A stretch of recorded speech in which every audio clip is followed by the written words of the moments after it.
Yeah, once your YouTube says it's getting data. Oh. Dun-dun. Oh, there it goes. I think. Oh, starting. Not started.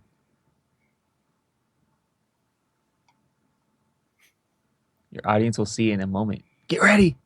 Well, I've been live for 12 seconds. Oh, really? Yeah.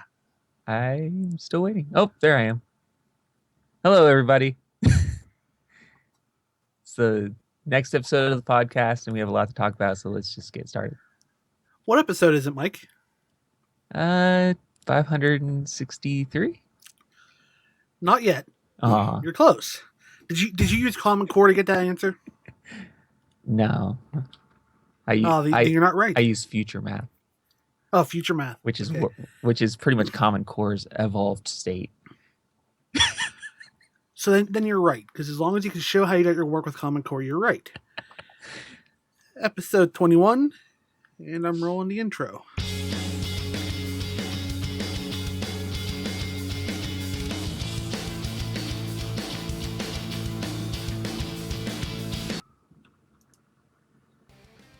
So, a lot of stuff to talk about. But first, Mike, how have you been? I haven't talked to you for, feels like ages. Let's see here. Last time we had any communication with each other was last Saturday? Yeah. Sounds about right. That was so long ago. Been busy. Working Doing what? Working at the warehouse for Peak. Doing those. Have you realized 55-hour weeks? Have you realized every time you bring up your work, you get closer and closer to saying what it is? Warehouse is ambiguous. Is that the right word? Ambiguous? I don't know. Well, you started off like, I have a job doing something. And then it moved to retail. Now it's warehouse. I mean, it's not something that's going to be hard to figure out. I just won't say the name of it on air until I feel like, I don't know. But yeah, it's peak time for retail and mail and all that stuff. So super busy. And now I've been working 55-hour weeks, going in an hour early every day, passing out when I get home.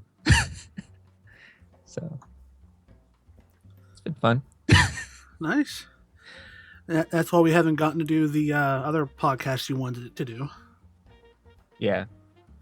I'm probably not really going to start too much on my channel until January, when peak is over and I have more time. When I could take time off work and stuff. Paid time off work, anyway. Yeah, we still need to figure out time to sit down and do more Minecraft and stuff like that, because I'm out. Oh, after peak's over. It's just while peak's been going, every time I come home, I'm way too tired, and on the weekends, I've been way too tired to do anything. So I just sort of end up watching YouTube instead of playing games. I did that for close to 9 years. I would work 10.5 hours Monday through Friday, sometimes 6 or 8 on Saturday, sometimes 8 on Sunday. So I understand. It's not including the phone calls and answering emails whenever I was home, or having to run back out to the plant to shut an alarm off or arm the building. For me, I'm just standing for 10 hours straight. There's nowhere to sit down, so driving the forklift, there's no seat on the forklift, so you have to stand. It's a stand-up forklift. And have you done where you kind of crouch down, rest your knees up against the front of the thing? Yeah. Okay. Until my knees hurt, and then I readjust. If there's any foam padding that's being thrown away, take that, tape it where your knees go, and you're done. Well, they have, yes, I've done this before. Foam padding there, but it's been worn out, and they don't replace it, I guess, so it's not as good. It's not a safety issue on those machines. Yeah, just grab some foam, taped up there, good to go. I've done this quite a few times. Recently, my department's been slow, so they've been sending us over to the other department, which has been super busy because my department's already had its peak, and the other departments are having their peak. So because they're having their peak, we're having our peaks. But they've been sending me over to the other departments, and I don't know what I'm going to be doing when I go in now. So it's random. Nice. Until things get back to normal. So it's been crazy. So I haven't really been able to do anything for my channel, even though I've wanted to. It's just trying to find the energy is almost impossible. So I've decided I'm just going to wait till peak is over and I've had time to rest up, and then I'm going to go full on with the channel. I've been playing a game since Monday, I think. I'm not going to say what it is because I do plan to do a playthrough of it. And this one won't actually be blind like a lot of my other playthroughs have been. But I've sunk about 24 hours into it, total gameplay. And even whenever I do my playthrough, I'm going to be using the official strategy guide on it. Because there's a lot of side missions I didn't do. There's a lot of cutscenes I didn't get because I didn't do certain things in a certain order. And that just comes with, the first time you're playing a game, not knowing all this information. Especially if it's a JRPG. Yeah. Yeah. I finally... so I have the original PlayStation 3, okay? The old big brick thing that has the backwards compatibility to PS2 games. Oh, man, you're so old. Right? Old man. But what it's been doing, it's been kind of holding up my TV in my room. The other day, I finally decided to bust it out and bring it down to the office because I have a spot on my desk where I can put that now. And wow, talk about updates. It honestly hasn't been turned on since 2010. But because of this game I'm playing now, there's other games on PlayStation that I want to get eventually. But I need to get a capture device first, so. I got a 360, but I only use it for DVDs.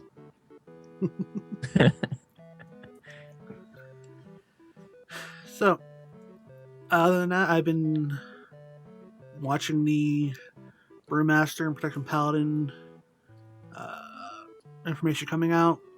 I did 2 videos on the talent trees for both those classes and the talents I think I would be taking, and I'll be taking at the beginning of Legion, pending no major changes. There was a change suggestion I made in my Brewmaster one about pulling the statues for both the Mistweaving and Brewmaster out of your talent system and making that part of your default tool set like it's been. I'm cool with choices, but the choices on where that talent falls really isn't fair. I either can stun people or I can put my statue down and hope that it gets the aggro. I'm not a fan of that. Other than that, just been raiding, running stuff with the guild, and playing that game. Sounds fun. Yeah, it's been fun. More fun than what I've been having. Well, I've also, in between there, been getting turned down for jobs, so. Turned down for what? Jobs. That was a lame joke. I'm sorry. I know. That's why I just went straight to the answer again. So, want to jump into our first blue tweet section? No, but we can anyway. All right. The first one here, let's see here. It was posted around, why can I not find the date? December 4th is whenever this is all collected. The question was thrown on Twitter, will there be any changes to racials in Legion, or are they happy with how they turned out in WoD? Only with humans. If you're a human. And they came back with they feel they're pretty solid overall. They need to tweak them for Legion because of the changes they're making to other systems. And the human racial may need to be changed, and I believe it was changed, wasn't it? Yeah, it only affects stuns now, just like the undead one, which affects only fears. Or something like that. So that was from that was a reply from Warcraft devs. You want to take the classes one? They say a thing about DPS performance measured by DPS, tank performance measured by mitigation, all that, asking which one matters and all that, which I sort of half-ass read because reasons. All right, here, I'll take it then. Since you're a tank. Yeah, okay. Since it more aligns with the tank, I should have thought about that before I passed it off to you. Anyway, what it's coming down to is the Blues are saying you measure a DPS by how much damage you're doing. But how do you measure tank? Do you measure it by the way they screw up on tank swaps? Or if they don't do their cooldown at the right time? Or if they lose aggro? And if you lose aggro as a tank in this day and age, you are really doing something wrong. Or if your name's Mystic. Sure. They said, they wanted to say, would you agree or disagree with that statement? Or do you think it's a good or bad thing? And they went on to say, they're not referring to the issue how to measure a tank's performance, but rather what actually matters and doesn't matter.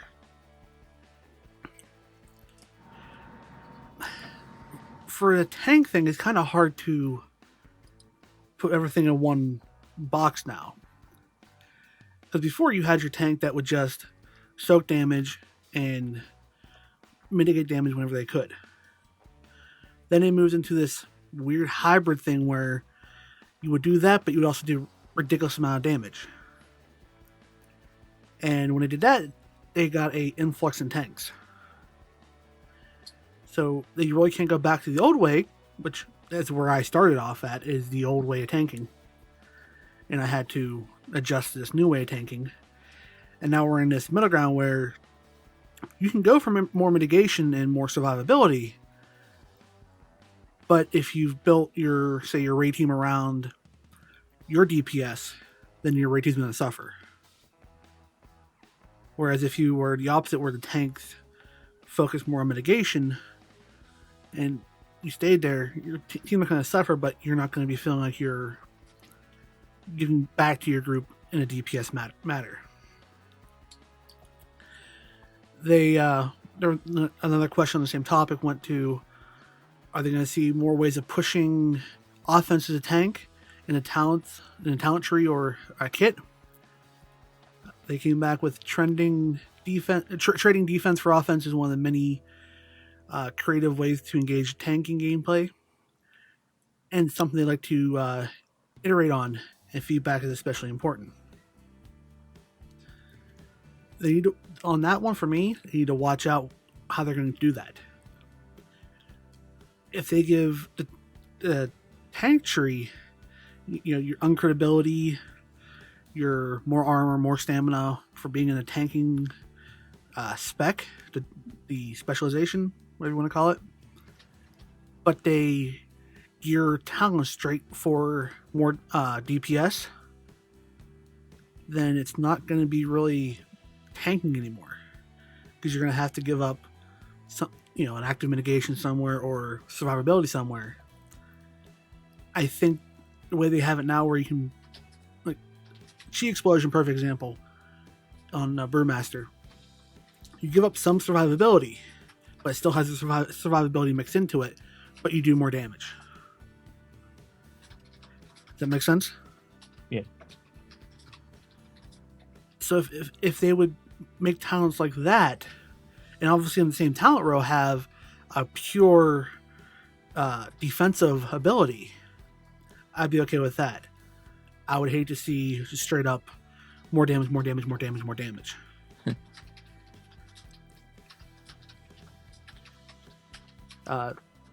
You have any input on that? Not particularly. I haven't really done any serious tanking or anything to really have a good feel on it or anything like that. I've done some half-ass tanking, but it's about it.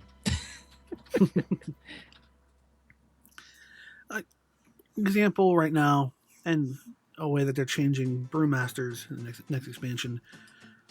On Archimon, on our run on Saturday, our heals weren't exactly on point, but with the way the Brewmaster works, with its guard and expel harm combination and your shuffle and stagger and all that stuff, I was doing on myself over 3 million healing in the encounter.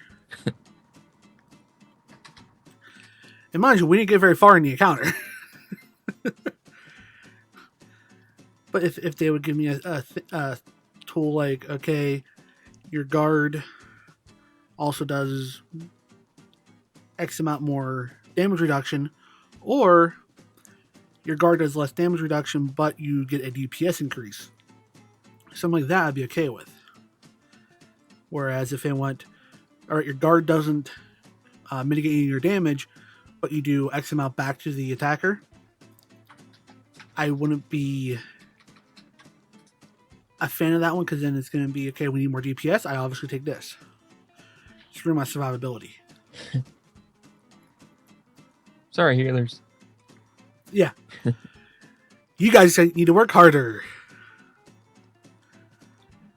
Next question from Twitter was, will the perks go away completely in Legion, or will new ones be added? From the Draenor perks. And they came back saying, we'll be keeping them. Many of the effects will be quote unquote baked in to baseline abilities. What do you think of that, Mike? I kind of like the Draenor perks, how they did them in a way, but I didn't really like how you got them. But I'm glad that they're baking some of them in, because some of them felt very mandatory, especially for like rogues and stuff. Wasn't, if I remember correctly, wasn't a random chance of getting one of these perks at each level? Yeah. So it's just like, which one will you get this time? So I'm glad that part's going away, but yet they're baking in some of probably the more essential perks that seem like you need those. And that's what has me worried with the way we're doing with the artifacts, is how we're going to have the artifact talents increase or even give you a new ability. How's that going to translate to the next expansion moving forward? That has me worried on that part. Yeah, it's one of those have to see how it goes thing. Next thing was mages. Will Hot Streak for fire mages be a buff, or will be part of the UI not dispellable? Hot Streak stays as a buff, so therefore you can dispel it. For monks, Windwalker, Serenity talent going to work with the new mastery system. People are thinking it's counterproductive. They said Serenity will be tweaked to account for the new mastery for Windwalker.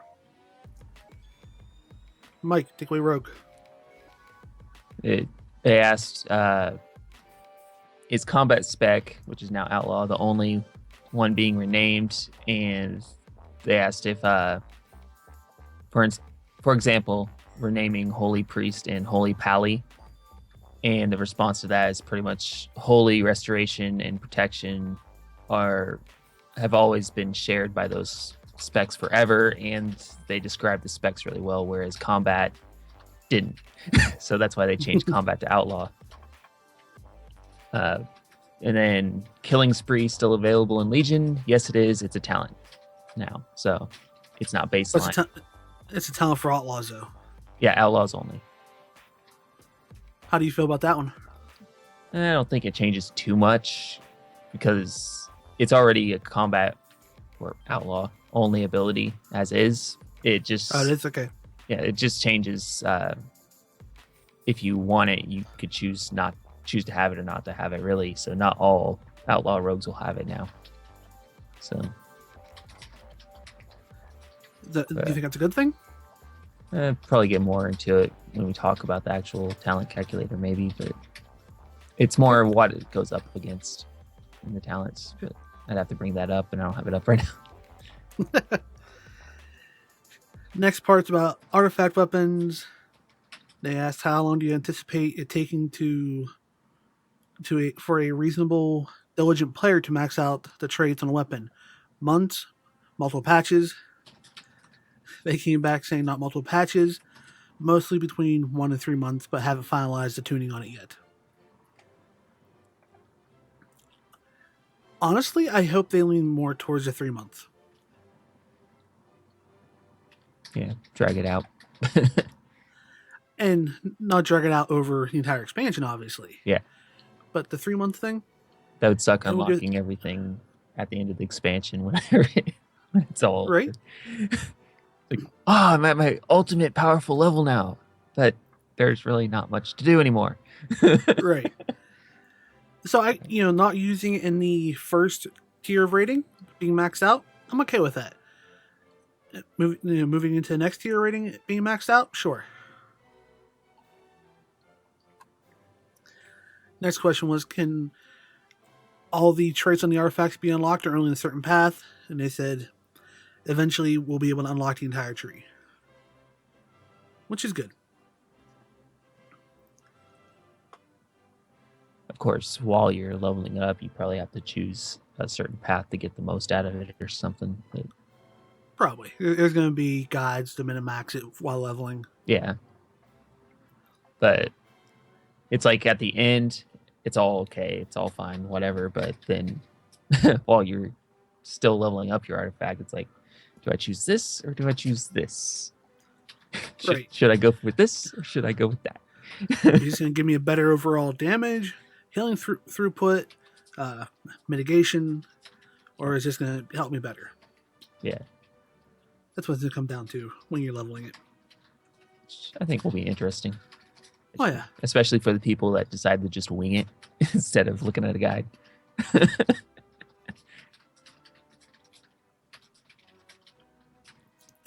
This one really isn't aimed towards Legion. It's still in the Warlord stuff, but the question was, the higher level legendary ring usage affect all players with the ring? Or is it their own item level that counts when popped? They said, each person's own ring determines the magnitude of the effect for them.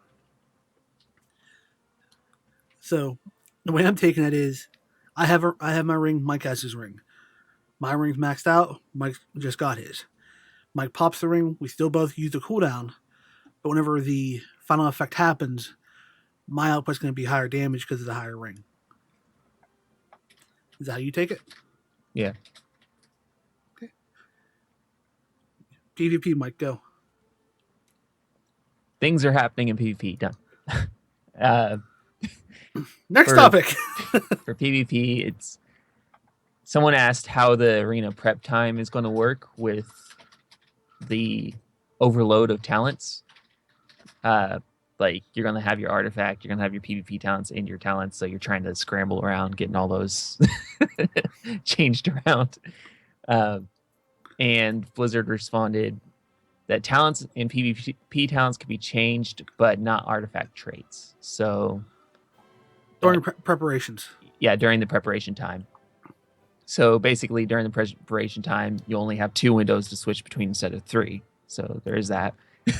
I imagine, though, most people will just really toy with the PvP talents more because those are more effective, have more of an impact on how your performance is going in, and possibly depending on your particular classes, how strong your particular class's PvE talents are, maybe you'll mess with those. But right. But they're not increasing the amount of time you have to do that or anything. So click fast. Will honor talents unlock quite fast, or is it going to be hard? They said the exact rate is yet to be determined, but the intention is that reaching max honor level will take some time. which makes sense because then what's the point of you just being able to do it in a day? Yeah. But they haven't determined how long it'll be. So it could be months. It could be 8 months, 3 months, year. Hopefully not a year. That would be horrible. Next one is a follow-up, sort of that. Why would people serious about PvP reset their level for prestige and then re-level? They would lose PvP effectiveness, right? And the answer to that is prestige is an optional form of progression with its own rewards. There is a related cost, and some players may choose not to do it. I don't really see too many people having that much trouble with it because most of the rewards for that prestige system are all cosmetic and stuff. And if you're a hardcore PvPer, you don't really care as much for the cosmetic. And if you do get the cosmetic stuff, it's just showing, hey, I went through this several times. So now, do you see people doing that more beginning of Legion or near the end of Legion? I think there'll be a pretty decent split between the two. Really?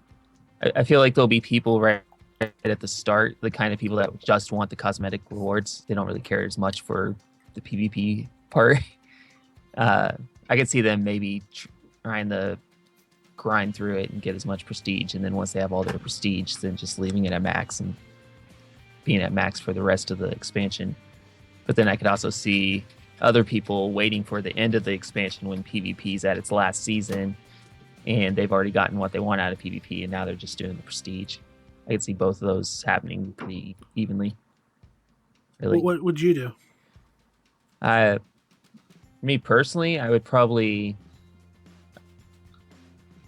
do it at the start a little bit just to kind of get a feel for it, test it out, see how I like it, and then I'd probably wait towards the end to get the higher up prestige rewards. Okay. Mostly because I feel by the end I'd be kind of tired of PvP for a little bit, so it'd be a way to make it more exciting. Because you are essentially, by resetting it, making yourself weaker so that you have to fight your way back up again. So it creates kind of its own little challenge. But I could see people doing the prestige system as a, hey, look what I did sort of thing too, because each time you have to reset it, you're reducing your PvP effectiveness each time. So it's like, yeah, I reset it and I still kicked ass and stuff like that. And your portrait icon changes too. Yeah. So that is something cool if you're really hardcore into PvP and you know you can grind up your thing that much. But one way I kind of see it being used when I first heard about it is someone trying to show off and getting in a duel with someone saying, you know what, I'll make it fair. I'll reset my PvP honor or PvP level for the prestige, and then I'll duel you. Like, yeah.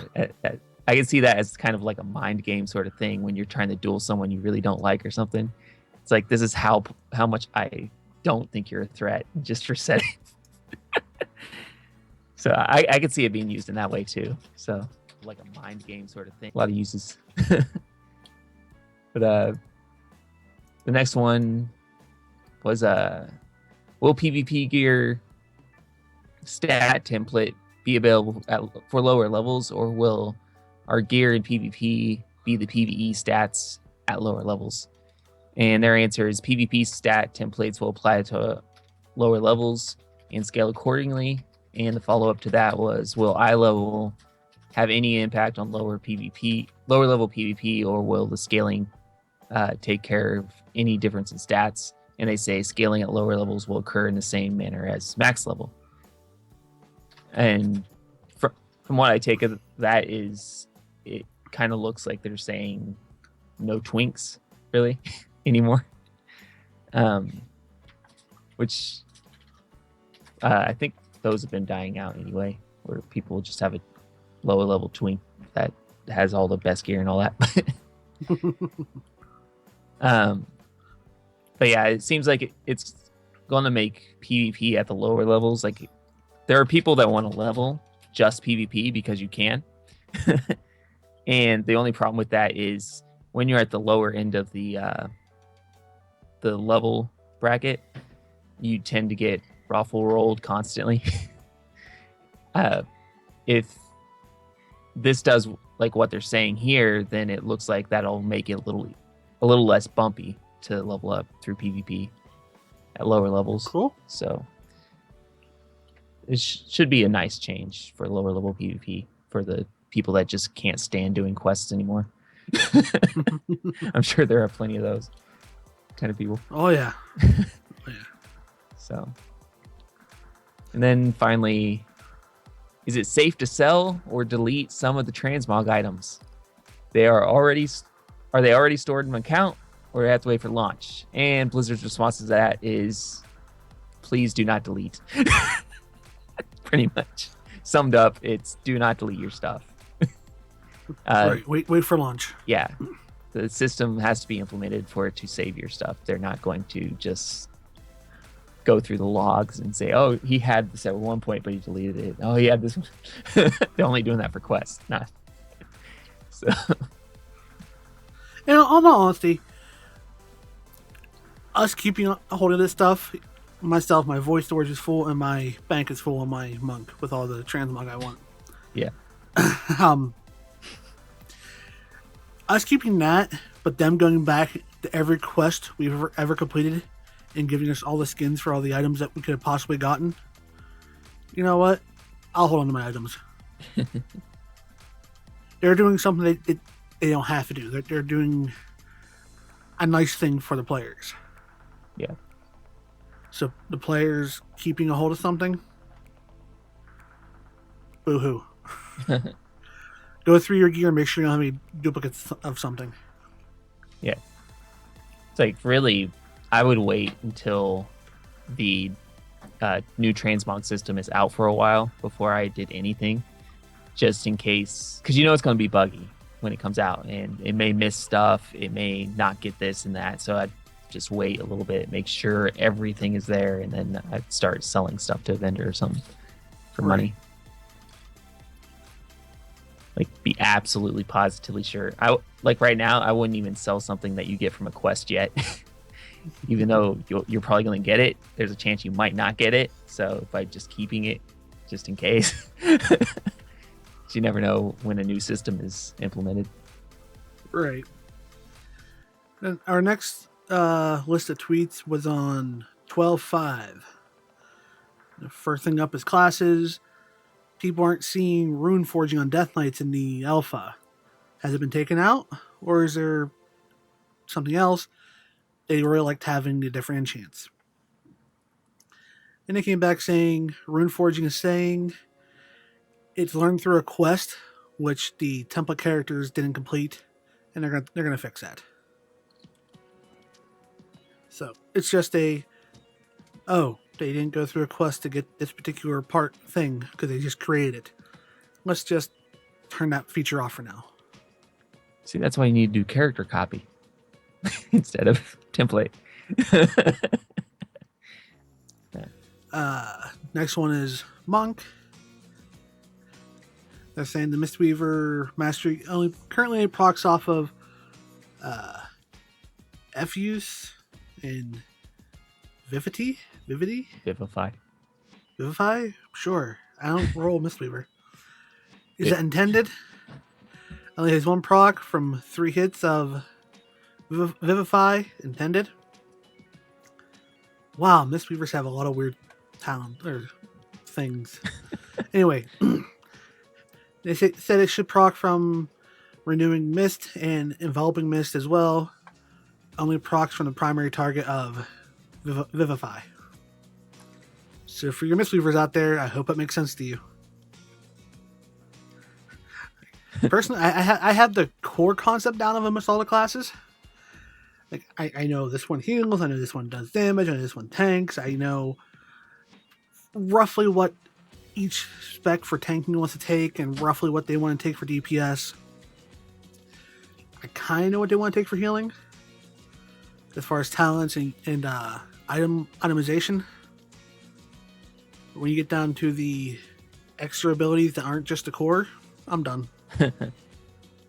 I have a Boomkin who's level 100, and I still can't figure out how to play it even after reading stuff. You got this flashes at me, I push the button. Moon in a certain way. Yeah, I know. It's like this flashes. Okay, now this is a flash. This icon changed color. Now it's flashing. I push that button and whack-a-mole. Yeah, it's what it feels like. Next one's on Priest, asking where Shadow Form went. They came back saying it's still there. It's just always on. So no more accidentally going out of Shadow Form. Which I gotta say, I find funny on the Shadow Priest that I've played with, who weren't in Shadow Form. Why do you have your bar outside of Shadow set up the same way as inside of Shadow? Seriously, on my Priest, when she's not in Shadow Form, she has 2 buttons, shield and a heal. So I know when I'm not in Shadow Form, oh crap. Mike, you want to take the Rogue and Warlock? For the Rogue, pistol shot animation for Rogue's Final, they said no, there's a snazzy custom animation coming in a future build. Hang tight. So alpha is alpha, pretty much.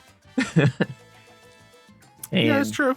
Currently, pistol shot is broken in alpha, where your hands are held up like they're holding a pistol, but there is no pistol, and they're stuck that way until you log out and relog. I was hoping you're going to tell me there's a blue and white checkered box there. So yeah, alpha's alpha. Yeah.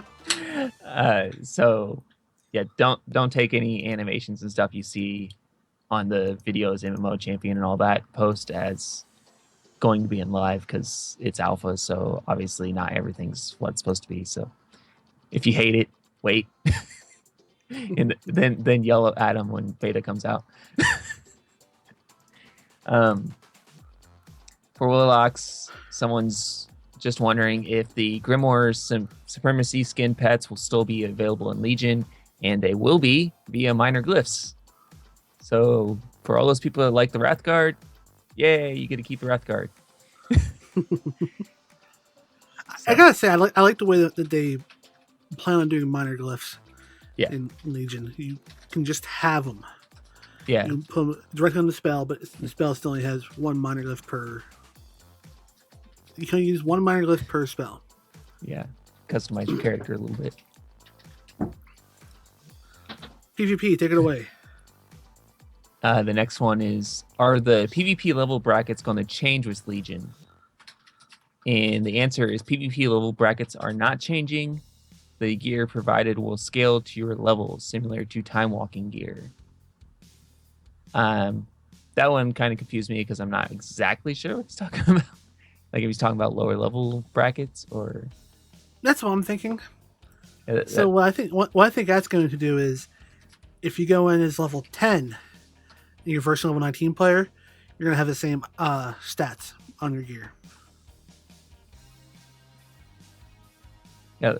From the link that he posted, it does look like he's talking about the actual leveling brackets. So yeah. So that's cool. Yeah. You're not gonna have all the abilities. You may not have all the gear in the right slots yet, but you won't be as getting your awful stomp as you were before. Yep. Next one. Any change to Asheran loser buff Tuesday? 7+ groups so far who refuse to ever kill boss for fear of debuff. Killing the faction boss has the exact same effect on the Asheran balance buff as winning one event. So there's your answer. What does that mean for someone like me who doesn't PvP? What's this debuff we're talking about?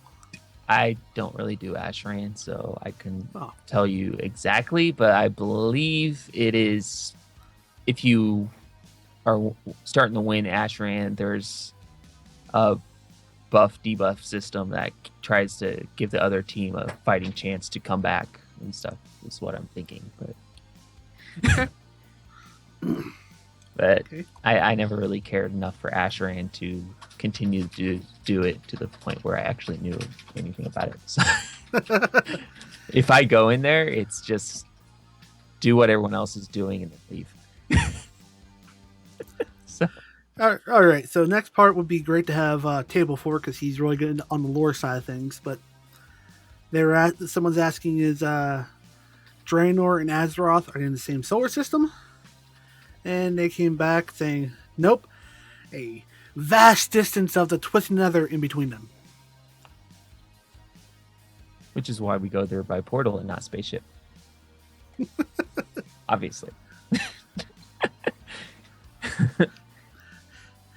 And then next question about the alpha is why is General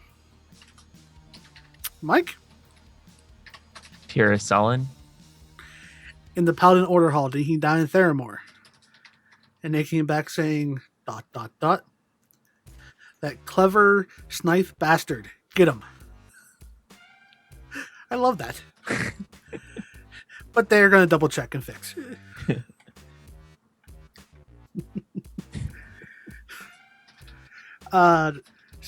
Their next one is State Fell magic isn't arcane. Arcane can be demonic, but perhaps not all demonic magic is arcane.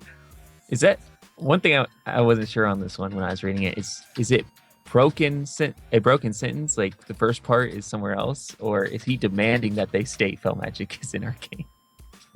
I don't know. Because if you read it like that, like without as is, it kind of sounds like he's demanding that they.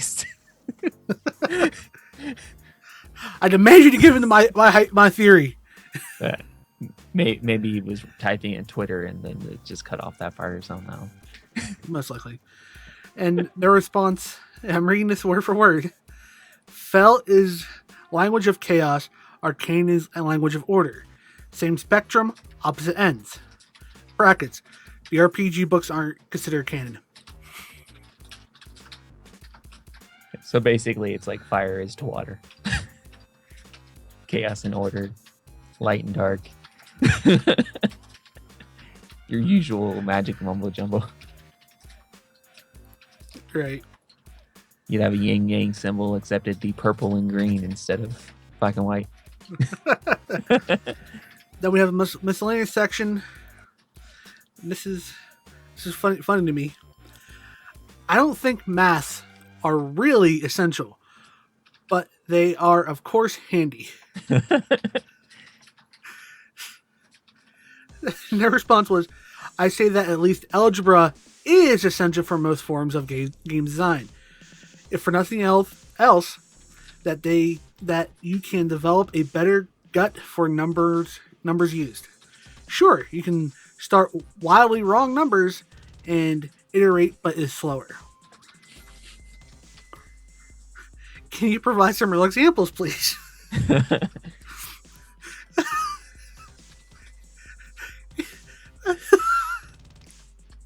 It could be complex stuff like figuring out the path of Cider Storm, or it could be simple stuff like estimating how long people will take to complete your quest POI. Point of interest? Yeah. To know how many quests you need to make, or what the drop rate to make the quest item 100%, to average the intended kill count. Even the less mathy sort of designers still use some math. Now, before we go on, I'm from the era in school where teachers will not let you use a calculator because they said you're not going to have a calculator in your pocket all the time. They did not foresee cell phones becoming a thing. I have the World Wide Web, a calculator, a phone, a messaging device. Scientific calculators. All in my pocket. Hell, I have porn on demand if I want it. So take that, math teachers. Just ask Siri. Hey Siri, how many quests do I need to make sure people complete this area? Right. Well, I would have to go. Okay, Google. Take the last one. Do you think that percentages and statistics are the most common type of math? I mean, the most common type of math involved in game design in general. Beyond basic math, across all types of game design, probably yes. So we just had a section on math. The more you know. If a rogue does 210% damage during backstab, but he also does 190% damage with Shadow Strike, which one will kill the mob faster? Jupiter. As long as it's not ascending. The next blue tweets come from 1210. The first one is characters and items. They're asking the ability strike of the warlords, since the weapon lore says Alakar? Mike? Alakir.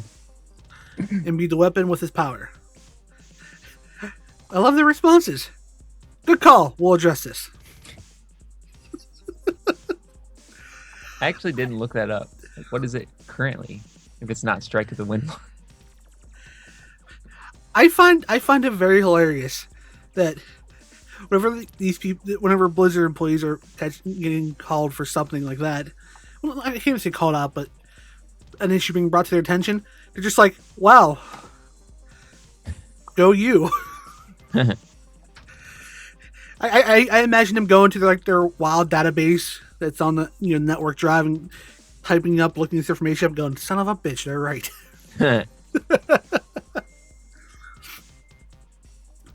PvP, Mike, go. With the removal of Honor in Legion, will we be able to purchase old PvP armor for transmog with gold? Of course we will. But anyway, that's one option we're considering, but haven't made a final decision yet. Rest assured, you will be able to get them somehow. He didn't actually say that last part. I just tripped over my words. So ad-libbing. That's not a direct quote. You need to do that quote, for YouTube's. So yeah, all the old PvP junk will be available for gold. Maybe. Well, it'll be available for gold.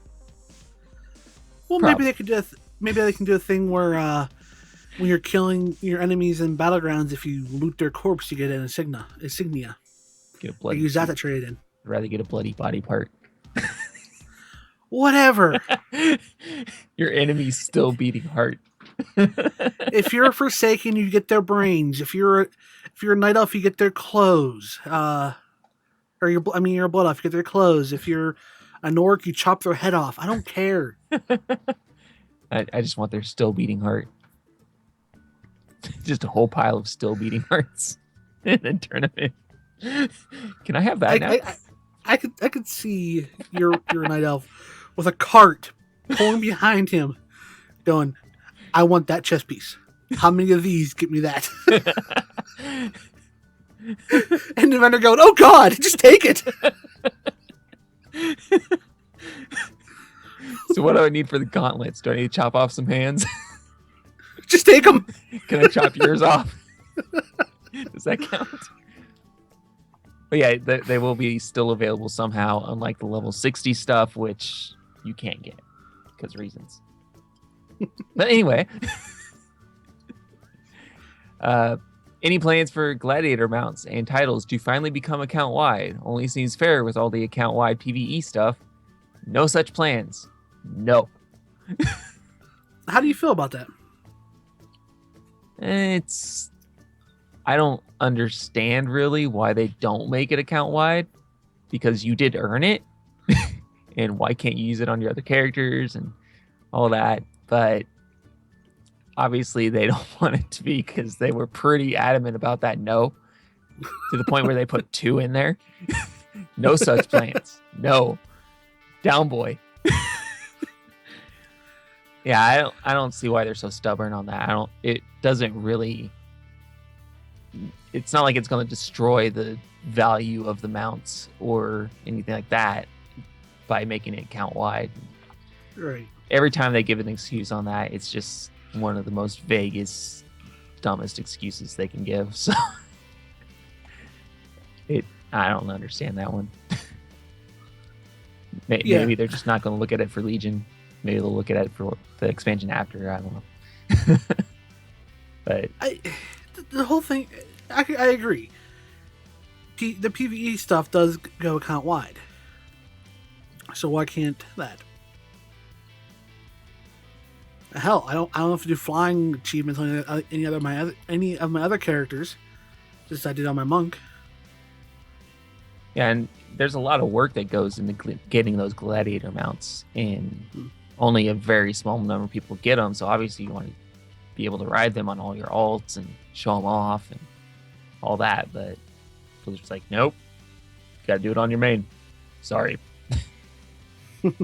Maybe it's their thought process that, well, you won this on a rogue, so you're only good at rogue PvP. So in order to get it on your other alts, you have to be good at other classes PvP. Well, then the same could be said for you killed Archimon on your monk. Here's the achievement, but we don't know if you're good enough to kill on your paladin. Let's find out, shall we? I don't know. I think it's just silly. Blizzard it's probably really just like one little line of code they have to put in or something, but I don't know why they're being so silly about it. But it's their game, I guess. Yeah. Next one is, will item level matter regarding stats in low level PvP?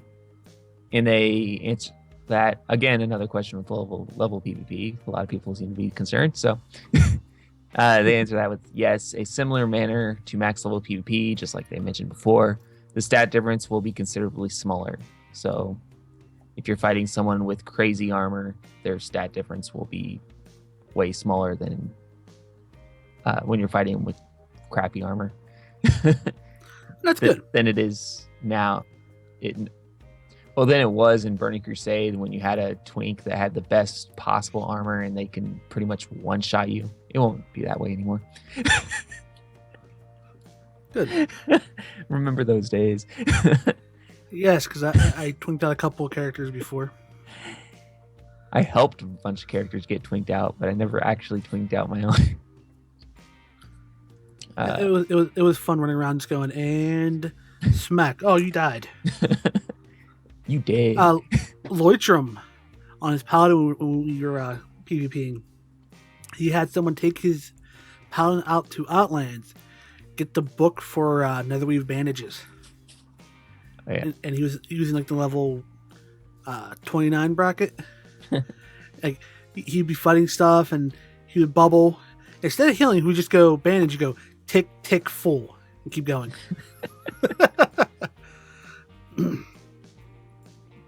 So yeah, all that nonsense is pretty much over by now.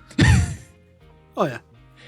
The next one is, as a major transmog and PvP enthusiast, will there still be elite transmog gear for PvP and Legion? And the answer to that is gear awarded at higher rating will continue to have the elite designation and appearance. Whatever that's supposed to mean. So I'm assuming that's so yes. That is a very awkward way of saying a yes, but this is on Twitter, guys. Come on. You don't need to have a minimum number of characters. Yes, done. It's like it'll have the elite. That's not what we asked. Just interrupt them. They need to do that. They need to make a social media thing where, as someone's typing, you can interrupt them and be like, "No." Someone's about to ask a question. Just answer right then and there. Like as major transmog and PvP, yes. That would actually be highly entertaining. That'd be way too entertaining for someone like me. Oh yeah, as a social media outlet. I can see you just trolling left and right. Anyway, will PvP taverns be account wide with the new transmog system? Talking about another PvP thing, account wide, huh? Go figure. We have no plans to change how the PvP taverns are bound. Shocker. They're not going to change the mounts. What makes you think they'll change the tabards? I guess, but I don't know why they're being so silly about that stuff. It's just nonsense. They're smoking something over there at Blizz, I guess. The guy who does the changing everything to account wide, he's smoking something. There's, I don't know, drunk maybe. Maybe he hates PvP. They come to him with a list of items. They try and sneak a PvP item in there to be account wide, and he's like, "Who put this on the list?" Just throws it at him. I can see him going fixing PvP backspace fixing PvP backspace back done. Where did PvP stuff go? It wasn't there. He's that one guy in the office that everyone's afraid of. So even though he doesn't do everything on the list, they just kind of back up. Like, you tell him. No, you tell him. Oh, you're the boss. I don't care. You're the assistant boss. Go. Just tell him he's fired.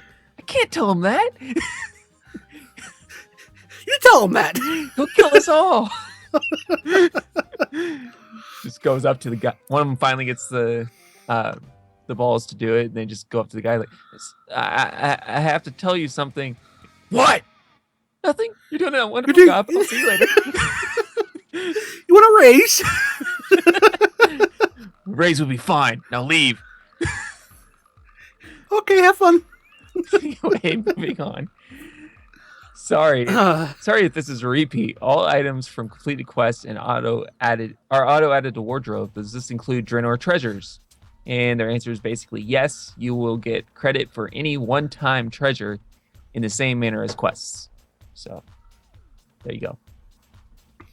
Get all treasures from Draenor, despite their efforts to delay flying so that you have to work for it. These ones were posted on 12/12. Classes. Is there a chance we will see better prop warrior slogan in Legion? Gladiator stance was awesome. I'm sad to see it go. Soloing. Doing stuff on your own. Not slogan. Why don't you correct me, Mike? Sloganing? Shut up. Yeah, warriors need a slogan. We bathe in blood of our enemies. There you go. Slogan. I thought that was the orcs. Anyway, they said all tanks will have excellent play-by-yourself play in Legion. And deal a respectable amount of damage on top of their great survivability. So basically, you'd be able to kill stuff in less than an hour. And that's how it's been since MOP. Yeah, it's not really a reason to expect anything else. Yeah, I leveled the monk as brewmaster. I leveled the paladin as protection. I leveled the death knight by picking flowers. You're fine.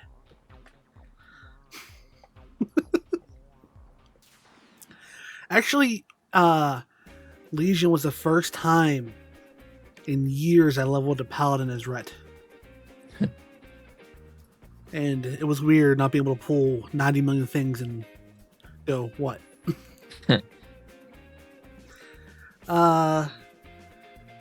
What's the intended route for tanks and healers for leveling? Grab the artifact and then level DPS?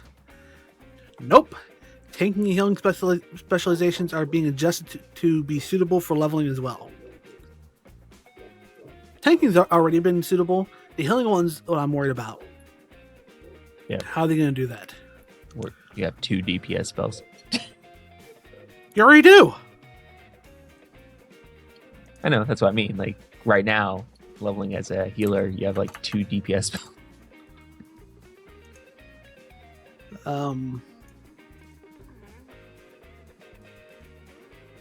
So that does help out because I know there are some people in the guild who are healers who are concerned about how they're going to be able to level with their artifact. Demon Hunters. Any word if Demon Hunters will be expected to use Fel Rush rotationally in raids for AoE damage could cause problems. It's true. And they came back with Currently experimenting with a few different options. Probably only part of sustained AoE via talents. Feedback welcome. In other words, we've got nothing yet for Demon Hunters. Any ability that does damage whenever you're moving isn't great, especially if you're tanking. Because I know I push my hotkey for my roll sometimes on accident, and I just move the boss completely. It's just on my mouse, 6 is my AoE, 9 is my roll. Follow the rolling panda. Yeah. The boss suddenly becomes a cat chasing a ball. You'd be surprised how many times that saves us. Nope, can't hit me. Nope, can't hit me. Nope, can't hit me. Can't touch this. Death Knights. People are asking to not remove the presence. They serve a key role in giving DKs a choice in combat, and they're a big utility and will be missed. They came back with they can provide a better way for making utility the same as making defensive choices in combat to ensure DKs provide enough utility. So it looks like they're going, okay, we're taking this away, but we're going to find a way to give you the same feeling back, but in a different manner. And maybe it's just because I don't play DK enough. Blood, I'm in blood presence. When I'm frost, I'm in frost presence. I'm done. I don't even touch those things. I didn't even know that you could switch presence. Mm-hmm. Of course, I'm the guy who leveled without his pet, so. Yeah, you are. Perfect example back in Wrath. Lordstrom was blood DPS, but rolled Unholy Presence for the extra haste. Druids. Any plans to look at maybe turning down Savage Roar to ensure the rest of the Feral 100 talent isn't overshadowed by it? Yeah, we'll just turn the volume down on the bear one. They said they're still experimenting where Savage Roar will go in a talent grid and will be tuned accordingly. I don't know that much about that particular talent, but if it's really that powerful, it's really going to overshadow any talent it's in the same tier with. Next one is Love Tree of Life Form, but not the talent. Any minor glyphs in the works to treat form model swap for treat. Take a deep breath. Start over. Just take it, Mike. I'm done. Go. Where were we? Oh, I love Tree of Life Form, but not the talent. Any minor glyph in the works for Treant form model swap or something. Treant form is sticking around, though it may be via a spell you learn instead of a glyph. Keep going. I retire. Affinity as a guardian with affinity owl, switching to owl. Can I be targeted by boss abilities only affecting ranged DDs? Damage dealers. None of the affinities will change the targeting rules that affect you. And I am still super confused on how the affinities work, by the way. Oh, so am I. I don't get it either. Like, what? It's like, so you're switching to owl as a guardian because why? You were a bear taking punches to the face. Now you're turning into an owl. Because you have the take owl punches to the face. I think something's wrong here, dude. Hey, Misty, you want some chicken soup tonight? Sure. Freshly killed. That'll go great with these hunks of slab of bear meat I have. It's tenderized meat, at least. Anyway. Hey, boss, can we get clarification? Yeah, he said that. This is for Hunter, by the way. Will all mech pets be difficult to tame, or just the rare ones? Inquiring gnomes want to know. Currently, there are only a few that are hidden away. We will see how this plays out. So we'll see if you can tame more robots. I didn't even know that was a thing. Yeah, with gnomes being able to play hunter class, their starting pet is mechanical. And they have to be allowed to ride their pet. Other hunters will be able to also tame mechanical pets, but they have to actually go out and find them. Which, to me, makes no sense, because to tame a mechanical pet, don't you just change some wires around? Right? Or do you still tame them with love and pain? You hook up to their Bluetooth and start hacking into it. Come on.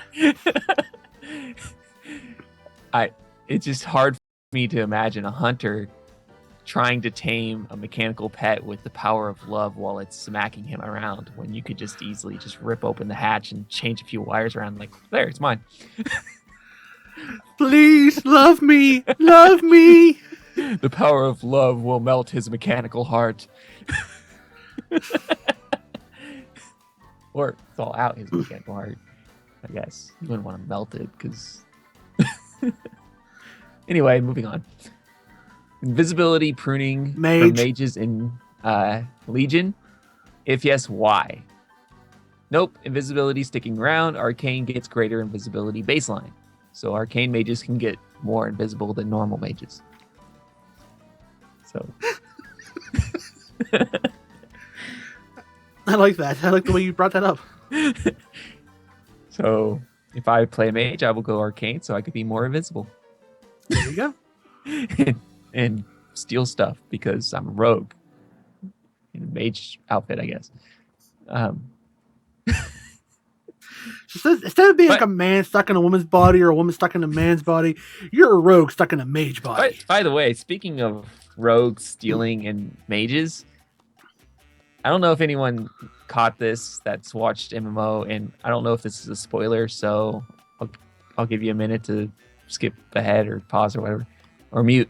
But anyway, I don't know if anyone caught this, but the rogues totally just stole an altar from Khadgar that was given to him by the dragon aspects. Really? For their outlaw weapon quests and stuff. I don't know if anyone else caught that, but that happened. I want to meet the rogue who accomplished this task. Anyway, moving on to rogues. Can outlaw rogues get cheap shot back? Playing my rogue in Legion Alpha feels really terrible without it as an opener. Just use ambush. And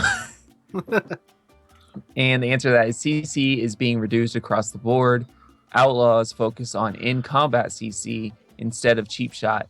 They use bribe, blind, and gouge, which to me makes sense given the nature of how outlaw is supposed to be.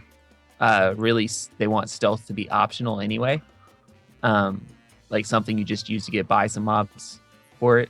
So it kind of makes sense, because now you do just as much CC outside of stealth anyway now with how they've reworked it.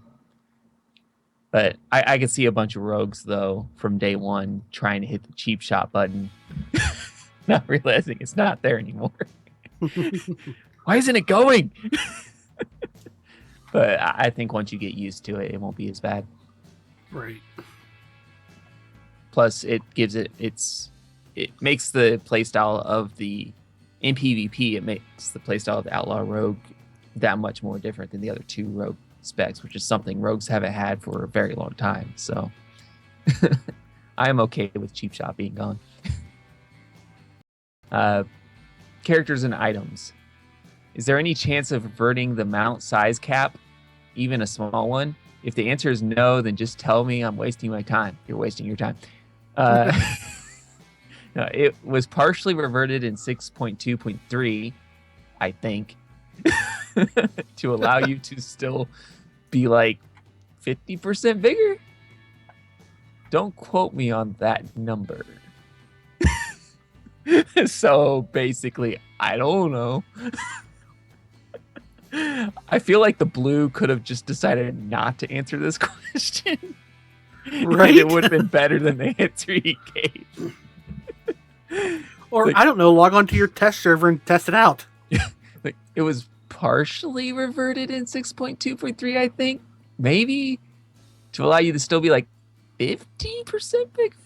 Kind of pulled that out of my hat. I don't know. I don't know anything about my job.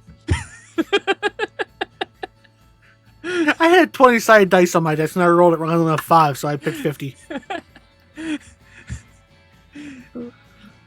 Like I asked the janitor and he said it might be 90% chance that. So yeah, that I think that was a poorly answered tweet there on their part. They should have at least tried to look it up or something before tweeting an answer to that one. But I like this next one. Any chance we can see crystallized fel being purchasable for all the excess valor that we have now? 40 weeks for 2 rings. That's an interesting idea. Thanks for the suggestion. So maybe is the answer to that. Yeah, for people who don't know, the crystallized fel is what you use to upgrade your legendary ring. Yeah. I only have 2 upgrades on mine. That's from doing a normal Archimon and a heroic Archimon. I have a moose, by the way. Have a moose. Why don't you go ride your moose? I do every day. I used to. Funny story. So whenever I was trying to get my headless horseman mount, Urs would always ride around me, go, see what I have, what you don't have. See what I have, what you don't have. So when I got the damn moose mount, I would fly around him with it. You go, I hate you. It's like, hey, how's it feel? Is it a chocolate colored moose? No, haven't you seen the moose that you can get from killing Archimon and heroic? It's just making a joke on the dessert. Oh, okay. Chocolate moose. Go on. PvE, please tell me augment runes are a thing of the past. Answer, we haven't made a final decision yet, but we think they worked well as a luxury, consumable, and market commodity. And I've had no problem with it. So. Well, I have no problem with them, other than the fact that there's so many in my bags. It's taking up a lot of space. What I've been doing is I either been sending them to my lower level characters who don't have the reusable one, or I try selling them in the auction house, or I just vendor the son of a bitches. Yeah, it's I don't see them as like one of those things that get rid of it. It sucks so bad. No, it helps out though, especially if you're trying to progress and you need just that little more DPS. Yeah, it does help out. So I really hope that they do include something like that, because I feel like it's actually just another. It's kind of just like flasks and stuff. It's just one of those things that is just like a little bit of a help. Right. I'll take the next one. Lore. Has there been a time skip between Warlords of Draenor and Legion? Demon Hunters say BC was 10 years ago, but Wrath was only 4 years ago. Demon Hunters debate to have a silly joke line that shouldn't be taken as canon, if that's what you mean. They also mention being in prison for 10 years as some of the quest text line. Thoughts? Quest name question mark? Answer: demons were brain damaged when they came out of the prisons, and they think they've been around for longer than they actually have. So... And next one is a UI/add-ons. Question was, the new transmog system come with the pre-launch event or at launch of Legion? They came back with, in general, system and UI improvements are tied with pre-launch patches. So 7.0, we should have the transmog system. Yep. Yay. Start selling our junk at that point. Alrighty, so the the artifact calculator. Yep. we finally get to see pretty much the big picture as of alpha. Oh, go on. So I'm getting things up here. Well, getting on the right window. But yeah, before when we were talking about classes as of BlizzCon, we didn't really have the big picture, so we were kind of like, well, we'll have to see what the artifact does here and there. Well, we finally have that now, so we can see everything within the scope of the PvP talent calculator, the talent calculator, and the artifact calculator. So see what we miss in the big picture. except for tanks for some reason, because no tank weapon.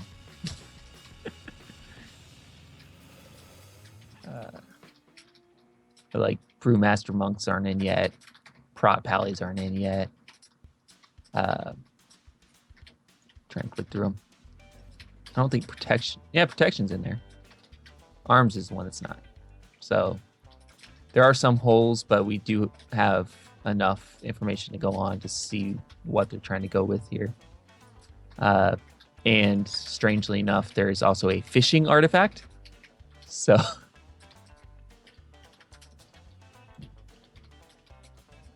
that's interesting. Kind of wondering how you get that, what it means, what it's going to be used for.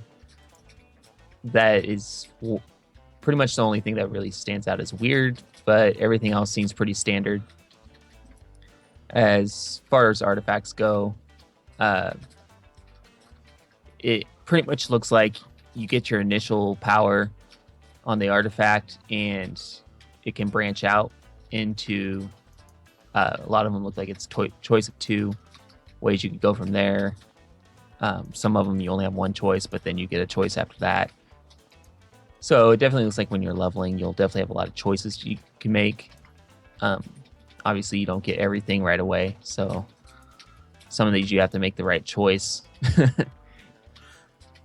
Some of them you get 3 choices. Yeah, depends on what class you are, really. But you do get choices, is what I was getting at. Yeah. It's not like you pick one, you have to go down this path, and they lead you by hand down the whole thing until you have everything unlocked. So you can't, as you're leveling, you can be different from other people and be like, hey, what'd you pick? Oh, you picked that? Yeah, I picked this one. I thought this one was a little better. And I can see this actually in some of these choices. For instance, outlaw rogues. From the first thing you pick, you have a choice of either damage taken reduced by 3% or saber slash damage increased by 3%. And that choice to me feels like, are you going to do PvP mainly with this, or are you going to do PvE? Because saber slash's change is obviously a DPS increase. Whereas you may go for cursed leather, however, if you're going to do a lot of PvP and you want more survivability in that area. And once you make that choice, that kind of dictates where you're going for a little while from there. And it looks like if you choose cursed leather and you start heading down that path, you end up with talents like Hidden Blade and Greed and all that first. Like you'll hit those first, but if you go down the other path, you'll hit Fortune Strikes and stuff like that first. So it kind of depends. You kind of want to plan it out a little bit in that way. Right. Like, what do you want first? Like, if you're particularly interested in Greed, for instance, for Outlaw, then you'd probably want to go Cursed Leather if you think Greed is what you want to get right away. So I think that's an interesting way that they're doing it, where you really got to kind of think about it, unless you look up a guide, but that's pretty much anything. But we still have yet to see how much the guides will affect what you do, but I'm sure they will. Then you got the blood artifact relic and the iron artifact relic. Yeah. And They all look like they just do plus 10 item levels and plus 1 ranks Yeah, to you can rank up one of your abilities that you get from it. a minor trait. Yeah. Like cursed edges can do more.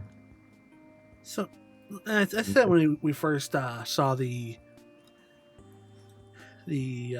artifact thing, it really looks like the Path of the Titans, just Yeah.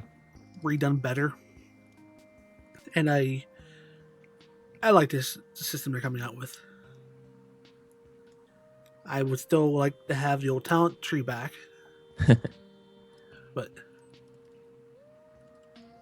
Yeah, I feel it's an interesting way to go, and I if they decided to carry this over, my thoughts on it right now, I haven't actually played with it and stuff to see if I still think that way later, but my thoughts of it right now, if they decided to carry something like this over, like you get a new artifact weapon and you just start loading that up or something, I wouldn't mind that as much. no. Because it is something to keep you busy. Mm-hmm.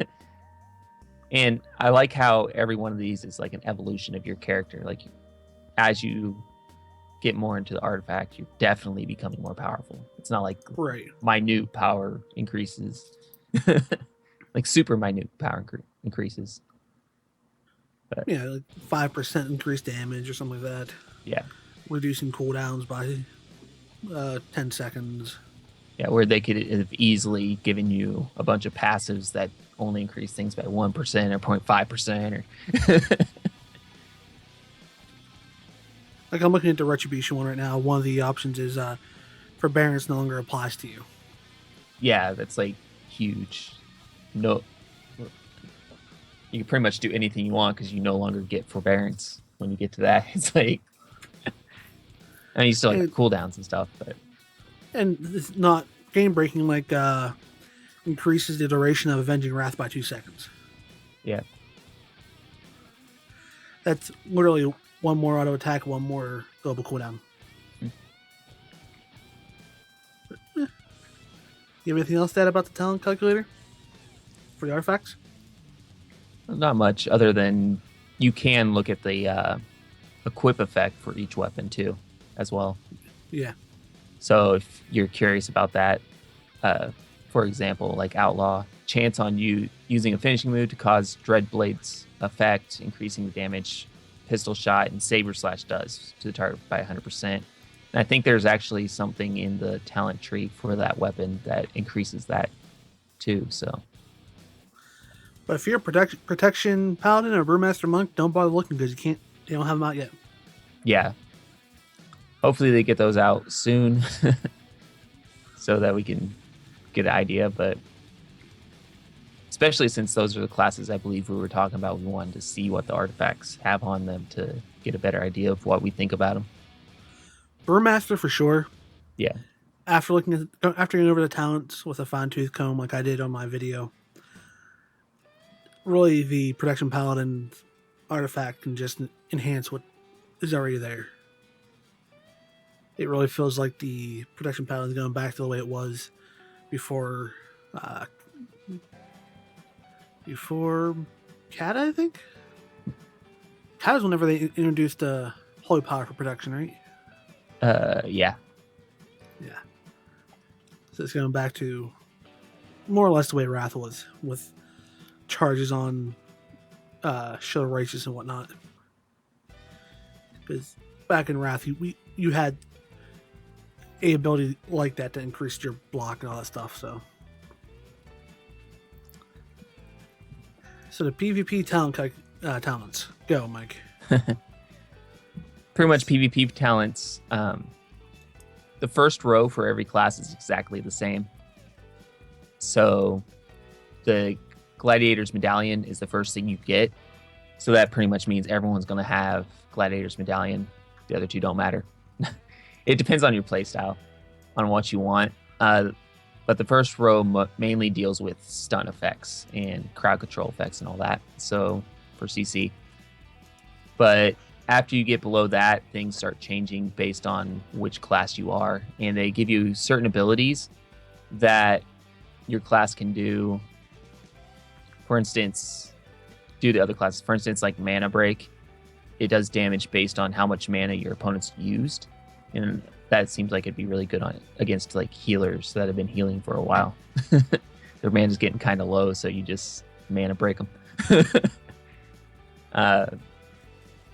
But yeah, mostly they're like 15% haste,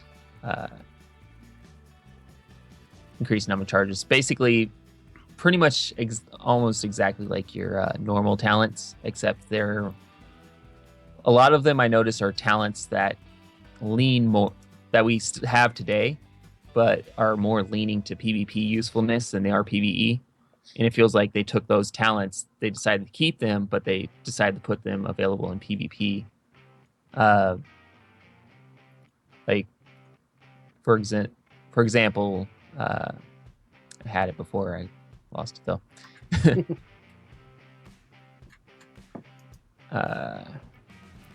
Well, there's one that increases your movement speed after you do something. And that's one that, while it has its uses in PvE, it leans more on the PvP side. Or for rogues, they have an ability where if your opponent speeds up, you speed up to their speed plus 5%. So it's a lot of these are really cool.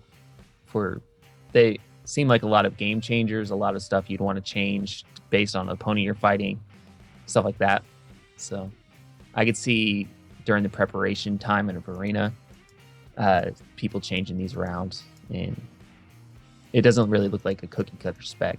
It's going to really do the trick here on a lot of these. No, especially need for the encounter. Especially like that Demon Hunter talent that I brought up, the Mana Break. That's not going to work on a rogue. That's not going to work on a warrior because they don't have mana. So obviously you're not going to want that if you're dueling either of those. So you're going to want to switch to maybe Flames of a Xenoth or whatever coming soon is. Right. This talent has been imprisoned by the Wardens and will be released soon. So whenever the Wardens decide to give the talent to the Demon Hunters, they're on probation right now, though. So a lot of their talents are coming soon. But yeah, I do like that a lot of the talents are very situational as far as who you're going to fight. So you got to think about, okay, I'm fighting a rogue right now, so I don't want Mana Break, or I'm fighting a hunter who's going to try and kite me around. So yeah, I want Cut to the Chase, which will let me match his movement speed plus 5%, so he can't kite me as much. So there is a lot of thought being put into this, and I like how not only are they different per class, they're also different per spec. So different specs have different things, and a lot of them have a lot of flavor towards that spec. So it's an interesting system. I can't wait to play around with it a lot, which I know I will. And the main thing I like, though, is level 1 is Gladiator's Medallion and the other stun things. So that'll be the easiest level to get to. So pretty much everyone will have these available. So even if you do the prestige thing where you reset, you still have your Gladiator's Medallion if you want that. Right. So I think that's a smart choice on their part, is putting it really early in the tree so that if you reset your talents, you're not suddenly doomed to be stunned forever. You have those right at level 1, so you'll always have them. So that's a good thing. Mm-hmm. So you have any thoughts on them, or you just don't care? There's something I don't care. I was looking at them, and I like the fact that a lot of them have 2 to 3 tiers of talents that change depending on your specialization. Yeah.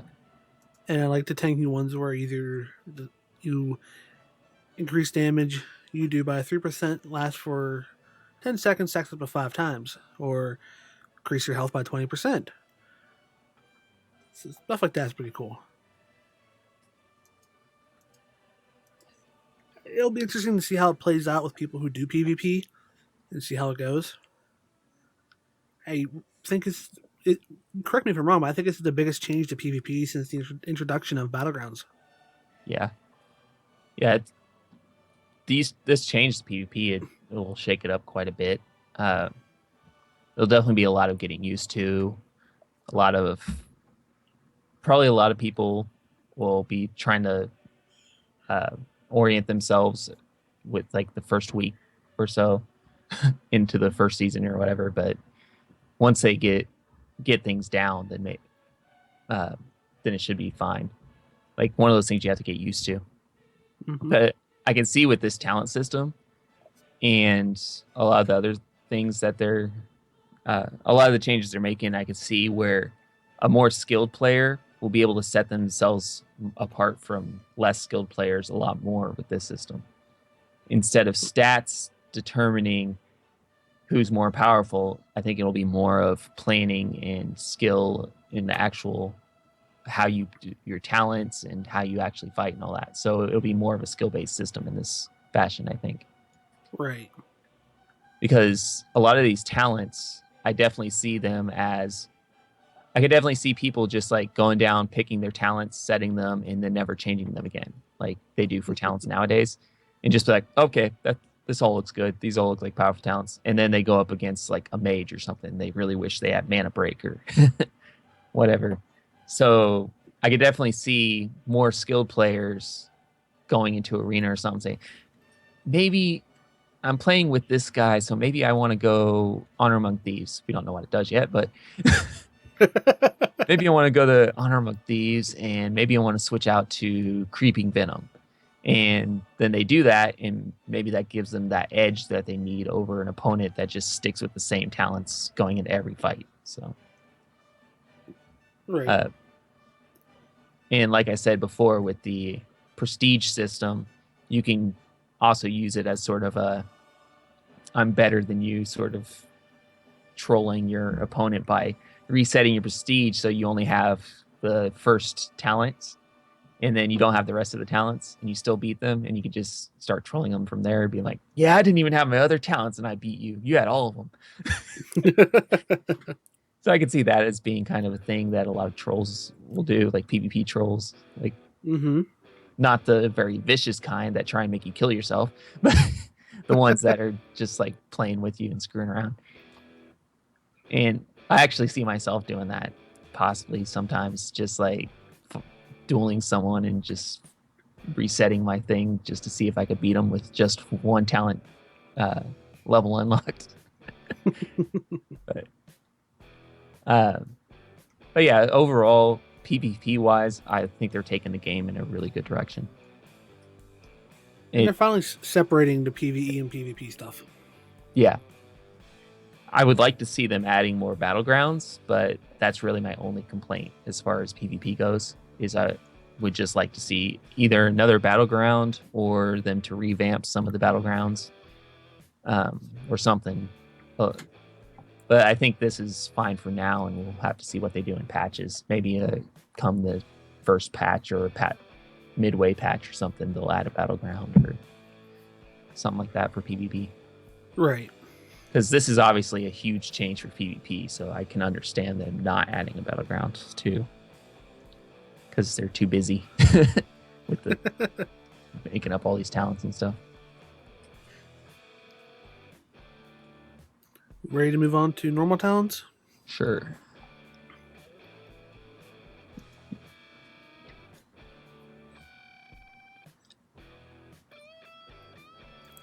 Have you looked over a lot of these? Mostly the rogue stuff, because it's the stuff I understand the most, but I have moved around quite a bit of them. It does look like hunters get the most spec-specific ones. If you flip through them without picking a spec, you see they're like hunters, priests, warriors. Their entire thing is choose a specialization before you choose your talents. Yeah, which is cool. That's one of the first things I was doing, was seeing which ones have the most talents that change per spec. And sort of just click through them all. I like how they said they're adding hundreds of new talents, and I like seeing that each talent is going to feel each specialization is going to feel more unique. Yeah. You have some that do share, but others that don't, which is cool. And I like how the ones that are spec specific are very flavorful talents. Like, for example, Outlaw Rogue. A lot of these talents are very pirate like Roll the Bones, Cannonball Barrage, Parlay, Grappling Hook. All that screams pirate. So if you want your character to pretty much be a pirate, you just pick those talents. Right. And you could be like, okay, I want my rogue to feel very piratey because I like pirates a lot. So just like Roll the Bones, Cannon Barrage, Parlay. Pirate has an iron stomach. They drink a lot. Vigor, Grappling Hook, Quick Draw. There you go. You have Pirate. I kind of like that you could sort of play the talents that way. Obviously, that's probably not the most efficient choice of talents, but you can do that if you want. Right. But it definitely brings a lot more flavor to each spec and makes them stand out more amongst the other specs of the class. Oh, and I do want to point out, I was worried about backstab being Subtility's main thing, because when you're soloing, you can't exactly always backstab. But if you go to the rogue calendar and you calendar, just a bunch of rogues and sexy poses. If you go to Subtility, sounds like your calendar, and you mouse over backstab, they do have it where it does damage in front of the target, but it does more damage behind the target. So you will still be able to use backstab. And if you're not cool with that, for their talent choices, you do have Gloom Blade, which replaces backstab and does not have positional requirements and actually does more damage than backstab. So I can see some rogues that don't like being behind the target all the time. Like, that's not their play style. I can see them picking Gloom Blade as another option. And I like how Gloom Blade is there as that other option. So it really affects how you play your class too. A lot of these talents. Right. So I like the way I do like the way that they're changing a lot of the talents up. Like I said, my biggest one is the monk one with both the Brewmaster and Mistweaver having their statue be in their talent choices. Yeah. If they put that back into the normal toolbox, I don't have a problem with these talent systems, these talent changes. I actually like a lot of them.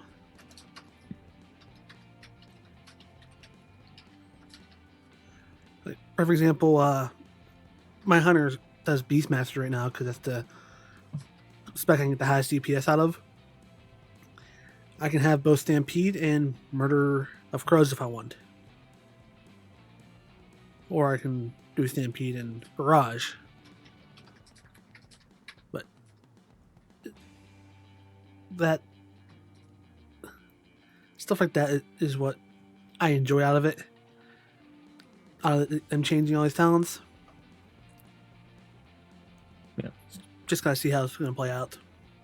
Yeah, I would like to see what Theory Crafting ends up doing with all these talents and seeing if there actually ends up being a cookie cutter spec, or if they succeeded in, like, for instance, like I said before with Gloomblade on the Subtility tree, it does more damage than backstab, like baseline. It does 210 backstab, even if you're behind the target, only does 190%. So I'm wondering if that will make Gloomblade the go-to talent, or if they've tuned these other two next to it enough that guides will just say, oh, you could pick Gloomblade for this, but the other two are just as good, and just pick what you want.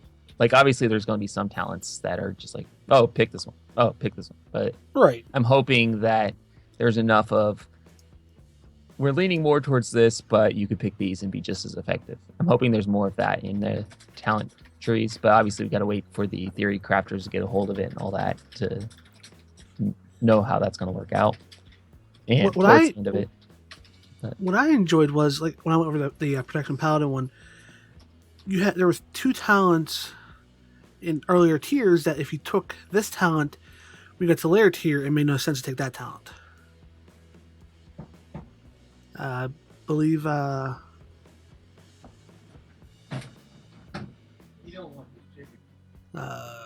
one was it?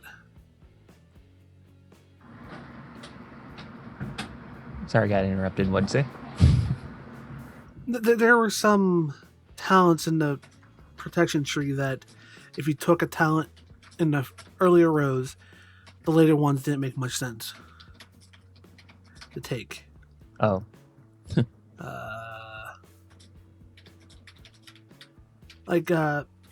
Is this the level 15 talent First Avenger? Increases the damage of Avenger Shield by 100% and increases the chance for its cooldown to be reset by abilities and talents by 100%. But it now only hits one target. So I'm taking that as I throw my shield, its cooldown's back, you know? Then you get down to where did it go?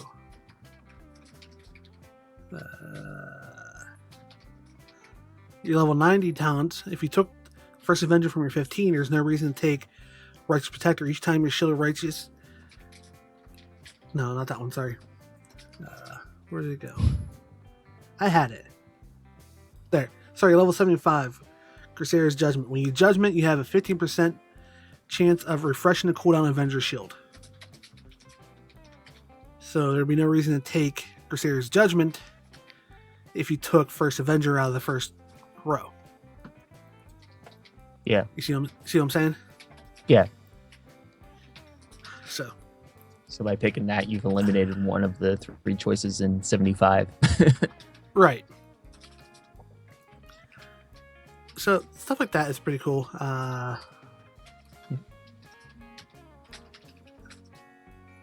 would like to see more of that in other talents, but beggars can't be choosers. I keep saying it. The only thing I really hope is just statues come out of being in the talent tree. That's my wish from Blizzard. But other than that, you have anything else to add about the talents? It looks like Assassination has something like that one you were mentioning with Pallies. Like you have Leeching Poison, or you can take Paralytic Poison. If you take Leeching, you can't take Paralytic because they're both the same kind of poison. But in 2 different talent trees, yeah. Yeah. So it's like, do you want Leeching or do you want to Paralyze? And that's also kind of a PvE or PvP kind of thing too. Like what do you I can see Leeching Poison being more PvP if you get a lot of, if you're taking a lot of damage from boss effects that you can't avoid. If you're taking a lot of damage from ones you can avoid, then well, just stay out of them. Get out of the Get fire. Better. Or if you feel like you're going to, like, Paralytic Poison only works in PvP, obviously. So if you want to take that, you could always pick something else and not Leeching. So because you can't have both on the same time. But yeah, I think so. Overall, I think talents are pretty cool. How they done them. Obviously, there's a lot that still be completed, but especially with Demon Hunters, it seems like Demon Hunters as a class has still a lot of work to go through. But I like where they're going with the talents. Be interesting to see how everything works out, what theory crafting does with them. What I would like to see by the end of beta with these talents is theory crafters getting a hold of it. And like I said before, I'd like to see a lot of guides for at least half of the choices being like, yeah, you're affected with all of them, but maybe we're leaning this way, and then maybe 1 or 2 talent tiers, like, yeah, pick this, or something like that. I'd like to see them tune it to that point where it's like you have more of an actual choice versus which is what they've been trying to do since they changed the talent tree anyway. It just the current iteration of it depends on what class you play, but there's definite cookie cutter specs. You do it this way and no other way unless this one very specific encounter. So I would like to see that going into these talents, them doing more of that, like tuning wise. But that's one of the things you have to wait till end of beta to really see if they manage that. Right. So obviously right now some of these talents are like way OP and some of them are way undertuned and they still have some tweaking to do.